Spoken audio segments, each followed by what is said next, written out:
निर्मलपाशितशोभितलिङ्गं जन्मयदुःखविनाशनलिङ्गं तत्प्रणमामि सदाशिवलिङ्गं तत्प्रणमामि சதாசிவலிங்கம். ஓம் நமச்சிவாய. மேன்மைகள் சைவ நீதி விளங்குக உலகமெல்லாம். நோயற்ற வாழ்வே குறைவற்ற செல்வம். அந்த நோய் நொடிகள் இல்லாத வாழ்வு இந்த உலக மக்கள் எல்லோரும் வாழ வேண்டும் என்று கலியுகத்தின் காந்தமல ஜோதியாகிய சபரிமலை சுவாமி ஐயப்பனுடைய திருவடிகளை சிறந்தாழ்த்தி டான் தமிழொலி ஓம் தொலைக்காட்சி நேயர்கள் அனைவருக்கும் சர்வதேச இந்து மத குறிப்பீடம் அகில இலங்கை சபரிமலை ஸ்ரீ சாஸ்தாபீடத்தின் சார்பில் இனிய வணக்கங்களும் நல்லாசிகளும். இன்றும் மங்களகரமான விஸ்வாவசு வருஷம் புரட்டாதி மாதம் 19ஆம் நாள் 5/10/2025 ஞாயிற்றுக்கிழமை. இன்று மலர்ந்திருக்கின்ற இன்றைய பொழுதும் நம் எல்லோருடைய வாழ்விலும் எல்லா விதமான சிறப்புகளும் வெற்றிகளும் கிடைக்க வேண்டும் என்று இறைவனை பிரார்த்தித்து இஷ்ட தெய்வங்கள் குலதெய்வங்களை வழிபாடு செய்து பெற்றோர்கள் பெரியோர்கள் குருவானவர்கள் ஆசிரியர்களையும் வணங்கி அவருடைய அன்பையும் ஆசியையும் பெறுகின்ற பொழுது எந்த நாளுமே நமக்கு நல்ல நாளாக அமையக்கூடியது. இன்று பானுவாரம் என்கின்ற ஞாயிற்றுக்கிழமை. நாம் அதிகாலையிலே பிரத்யக்ஷ தெய்வம் என்று போற்றுகின்ற சூரிய பகவான் உதிக்கின்ற பொழுது சூரியனை யாரெல்லாம் சூரிய நமஸ்காரம் செய்து கொள்ளுகின்றார்களோ அவர்களுக்கு நரம்பு சம்பந்தமான நோய்களிலிருந்து விடுபடுவார்கள், எலும்பு சம்பந்தமான நோய்களிலிருந்து விடுபடுவார்கள், இரத்த சம்பந்தமான நோய்கள் விலகக்கூடிய சக்தி சூரியன் உதிக்கின்ற பொழுது எழுகின்ற கதிர்களுக்கு உண்டு. உதிக்கின்ற செங்கதிர், அந்த காலையிலே சூரியன் உதிக்கின்ற பொழுது வட்ட வடிவத்திலே சிகப்பு நிறத்திலே கதிர்கள் தோன்றும்.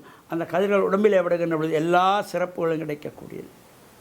இன்றைய தினம் சிவனாலயங்களிலே ஆனந்த தாண்டவமூர்த்தியாக இருக்கின்ற நடராஜ பெருமானுடைய நடேசர் அபிஷேகம்.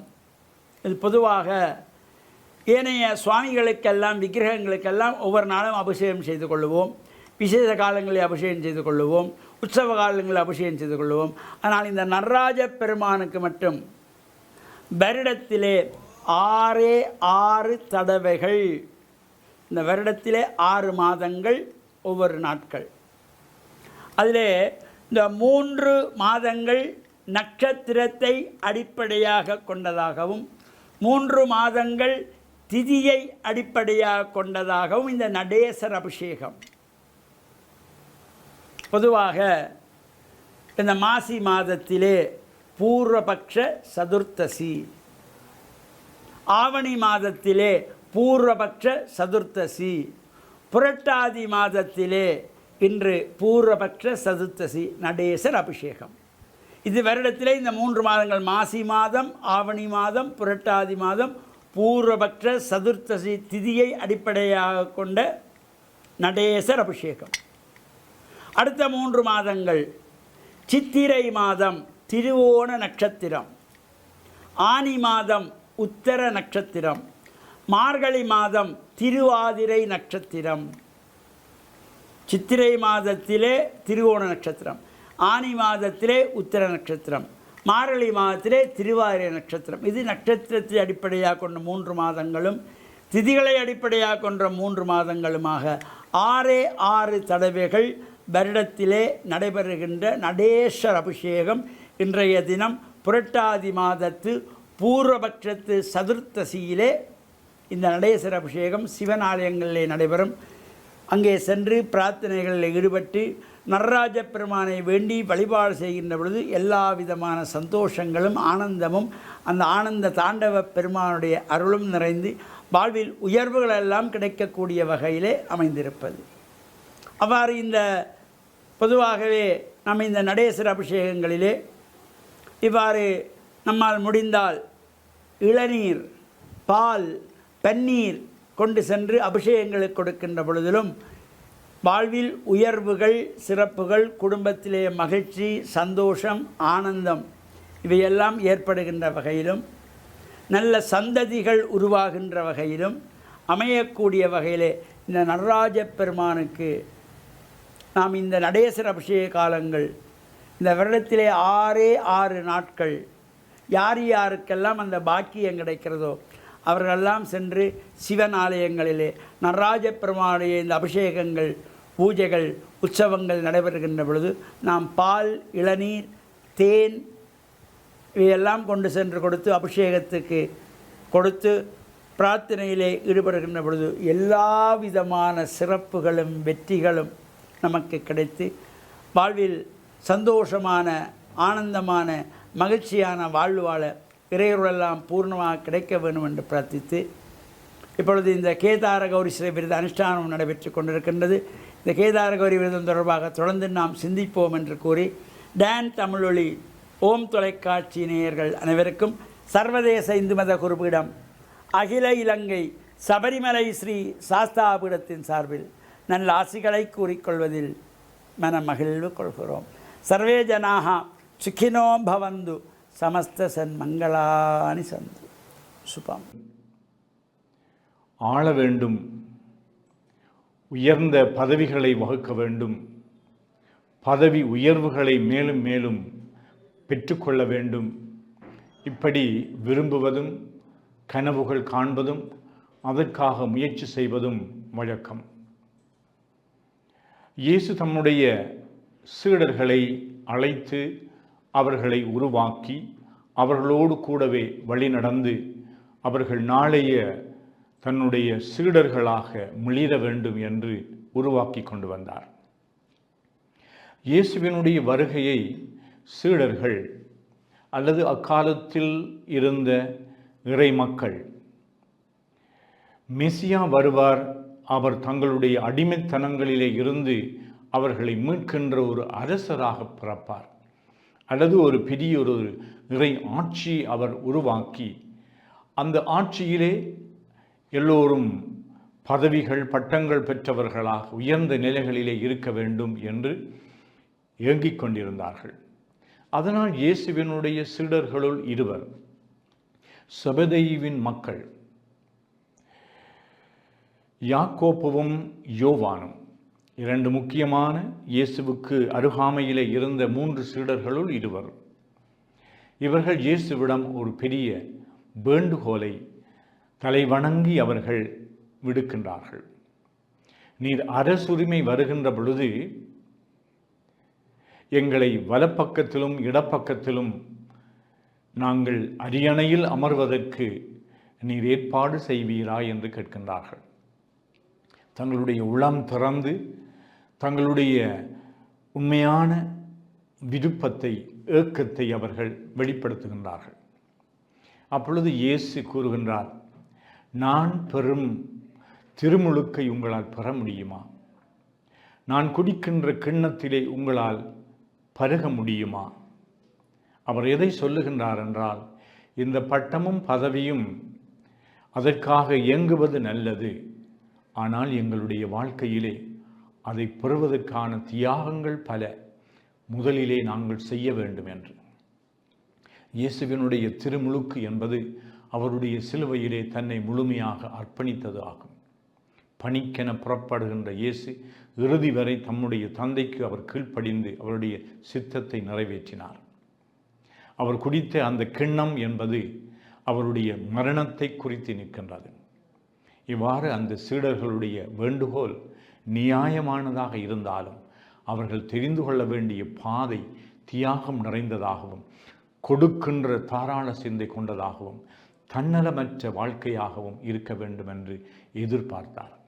அவ்வாறு தான் எங்களுடைய வாழ்க்கையிலும் நாங்கள் பெரிய பெரிய கனவுகளை காணலாம்.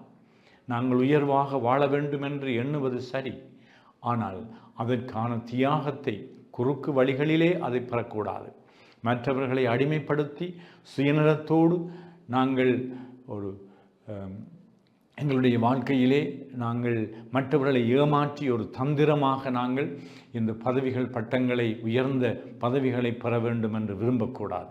தியாகம் புரிந்து எங்களை அர்ப்பணித்து அதனூடாக அந்த உயர்வான பதவிகளை பெறுவதற்கு, எங்களுடைய வாழ்க்கையிலே நாங்கள் எங்களுடைய கனவுகளை நனவாக்குவதற்கு இறைவன் எங்களுடைய உள்ளங்களிலே தியாக மனத்தை, தாராள சிந்தையை, சுயநலமற்ற பணி வாழ்வை எங்களுக்கு தர வேண்டும் என்று மன்றாடுவோமாக. ஆமீன்.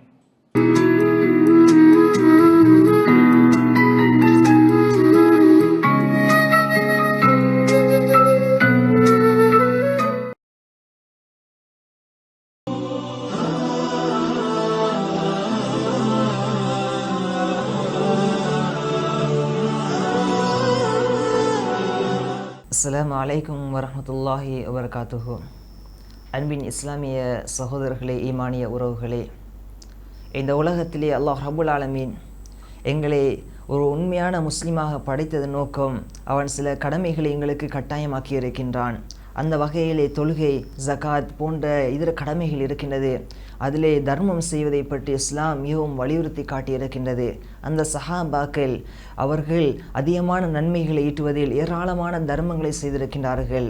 அந்த வகையிலே அபூ தல்ஹா ரலியல்லாஹு அன்ஹு அவர்கள் அவருடைய அனைத்து வரலாற்று சம்பவங்களை நாங்கள் அறிந்து வைத்திருக்கின்றோம். இந்த அபூ தல்ஹா ரலியல்லாஹு அன்ஹு அவர்களை பொறுத்தவரைக்கும் இந்த இஸ்லாம் மார்க்கத்திற்கு நிகழ்வாக இஸ்லாம் மார்க்கத்திற்காக ஏராளமான தியாகங்களை செய்த ஒரு நபித்தோழர்.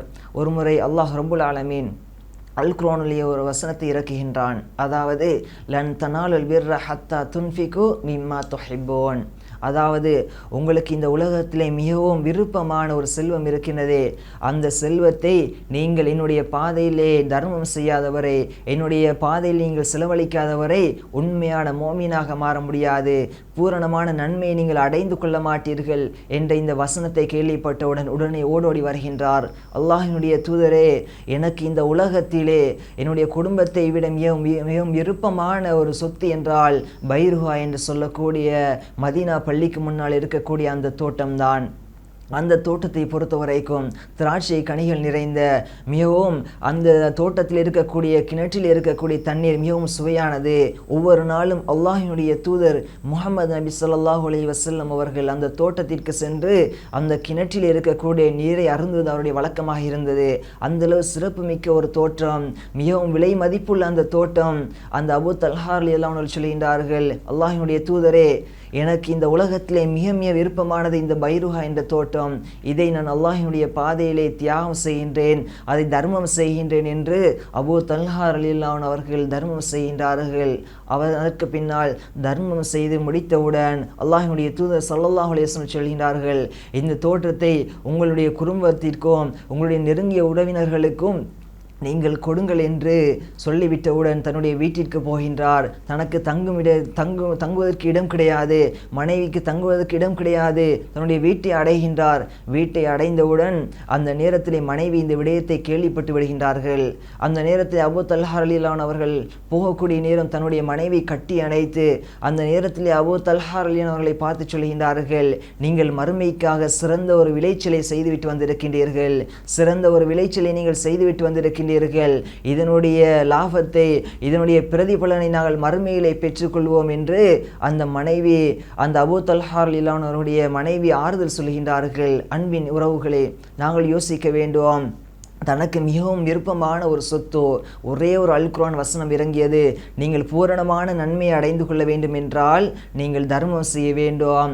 அபூ தல்ஹா ரலியல்லாஹு அன்ஹு என்ன சொன்னார்கள், நான் அடைந்தே தீருவேன், எனக்கு அந்த பூரணமான நன்மை, அந்த சுவர்க்கம் எனக்கு கிடைக்க வேண்டும், உடனே நான் தியாகம் செய்ய வேண்டும், இந்த தோட்டத்தை தர்மம் செய்ய வேண்டும் என்று அந்த அல்லாஹ்வினுடைய அந்த வார்த்தைக்கு அந்த கட்டளைக்கு அவர்கள் உடனே உடன்பட்டார்கள்.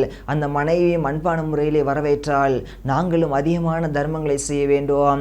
அல்லாஹ்வினுடைய தூதர் ஸல்லல்லாஹு அலைஹி வஸல்லம் அவர்கள் இந்த உலகத்திலே ஏராளமான தர்மங்களை செய்யுமாறு எமக்கு கட்டளையிட்டு இருக்கின்றார்கள். அந்த அபூ தல்ஹா ரலியல்லாஹு அன்ஹு அவர்கள் எனக்கு மிக முக்கியமான ஒரு சொத்து, அதுதான் என்னுடைய வாழ்க்கையை ஓட்டக்கூடியது, எனக்கு உணவு தரக்கூடியது என்று கூட பார்க்கவில்லை. அல்லாஹ் கூறிய அந்த வார்த்தைக்கு நான் கட்டுப்பட வேண்டும். இந்த உலகத்திலே நான் எவ்வளவுக்கு தர்மம் செய்கின்றனோ அது அனைத்தும் எனக்கு மறுமையிலே வெற்றியை தரும், மறுமையிலே சிறந்த கூலியை தரும் என்று அந்த அபூ தல்ஹா ரலியல்லாஹு அன்ஹு அவர்கள் ஆசைப்பட்டு அவர்கள் தர்மம் செய்திருக்கிறார்கள் என்றால் எங்களால் முடியுமான வரைக்கும் ஏராளமான நாங்கள் உதவிகளை நாங்கள் செய்ய வேண்டும். அன்றைய சஹாபாக்களை பொறுத்த வரைக்கும் அபூபக்கர் ரலியல்லாஹு அன்ஹு அவர்கள், உமர் ரலியல்லாஹு அன்ஹு அவர்கள் எந்த அளவுக்கு தர்மம் செய்திருக்கிறார்கள் என்றால், ஒரு யுத்த போர்க்கடனம் அவர்கள் நிகழ்த்தப்பட்டது என்றால் கூறப்பட்டது இருக்கிறது என்றால் உடனே தங்களுடைய வீட்டிலே அன்றைய நாளைக்கு தேவையான உணவை மாத்திரம் வைத்துவிட்டு வீட்டில் இருக்கக்கூடிய அனைத்தையுமே அந்த போருக்காக அவர்கள் தர்மம் செய்திருக்கின்றார்கள். இப்படி ஏராளமான சம்பவங்கள் இருக்கின்றது. அந்த சஹாபாக்கள் ஏன் அவ்வளத்தையும் தியாகம் செய்தார்கள், அவ்வளத்தையும் தர்மம் செய்தார்கள் என்றால் அவர்களுக்கு சுவர்க்கம் முக்கியம். நாங்கள் இந்த உலகத்திலே ₹1 கூட நாங்கள் தர்மம் செய்தால் நாளை மறுமையிலே அது எங்களுக்கு கூலியாக வரும் என்பதை நாங்கள் புரிந்து கொண்டு ஏராளமான தர்மங்களை செய்து இந்த உலகத்தில் நாங்கள் செய்யக்கூடிய ஒவ்வொரு ரூபாய்க்கும் நாளை மறுமையில் அல்லாஹ் ரப்புல் ஆலமீன் பல மடங்கு நன்மைகளை தருவதற்காக காத்து கொண்டிருக்கின்றான். எங்களுடைய இலக்கு அந்த சுவர்க்கமாக இருந்தால் எங்களிடத்தில் இருக்கக்கூடிய எல்லாவற்றையும் ஏழை மக்களுக்கு, இல்லாதவர்களுக்கு நாங்கள் தர்மம் செய்து இந்த தர்மத்தின் மூலம் சுவர்க்கத்தை அடைவதற்கு எல்லாம் உள்ள ரஹ்மான் எங்கள் அனைவருக்கும் உதவி செய்வானாக. அஸ்ஸலாமு அலைக்கும் வரஹ்மத்துல்லாஹி வபரகாத்துஹு.